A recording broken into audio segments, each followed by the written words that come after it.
நேத்து Wednesday morning சரியான மழை பெஞ்சிருக்கும் போல. எங்களுக்கு அது தெரியலங்க. காலையில ஸ்கூலுக்கு கிளம்பணும், நான் காலேஜ் கிளம்பணும்னு வீட்ட விட்டு வெளிய வரும்போது பார்த்தா, நல்ல மழை பெஞ்சிருக்கு. இன்னும் மழை வந்துட்டு தான் இருக்கு. ககன் வெளிய வந்தோனே, "அம்மா மழை வருதும்மா, நான் ஸ்கூலுக்கு போகல" அப்படி சொல்ட்டாங்க. அப்படி இப்படின்னு அவனுக்கு ரெயின் கோட் போட்டு, ஷூ போட்டுட்டு ஸ்கூலுக்கு கிளப்பியாச்சு. நானும் வந்துட்டு காலேஜுக்கு ரெடி ஆயிட்டேன். மழை பெஞ்சுட்டு இருக்கிறதுனால, அவன கொண்டு போய் ஃபர்ஸ்ட்டு ஸ்கூல்ல விட்டுட்டு, அதுக்கப்புறமா நான் போலான்னு சொல்ட்டு, அவன ஸ்கூல்ல விட தாங்க போயிட்டுருக்கேன். ரெயின் கோட் போட்டுட்டு போகவும் மழை சாரல் அடிக்குது. அந்த மழை சாரல்ல வந்துட்டு ஜாலியா என்ஜாய் பண்ணிட்டு வரான்.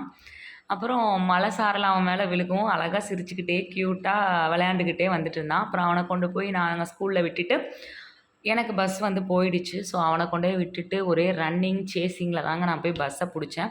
மழை அடிச்சாலும், புயல் அடிச்சாலும் எங்களோட கடமையிலிருந்து நாங்க தவறக்கூடாதுன்னு மலையோட மலையா கிளம்பி போயிட்டோம். அவ்வளோதான். இந்த வீடியோ புடிச்சிருந்தா நம்மளோட சேனல சப்ஸ்கிரைப் பண்ணுங்க. Thank you.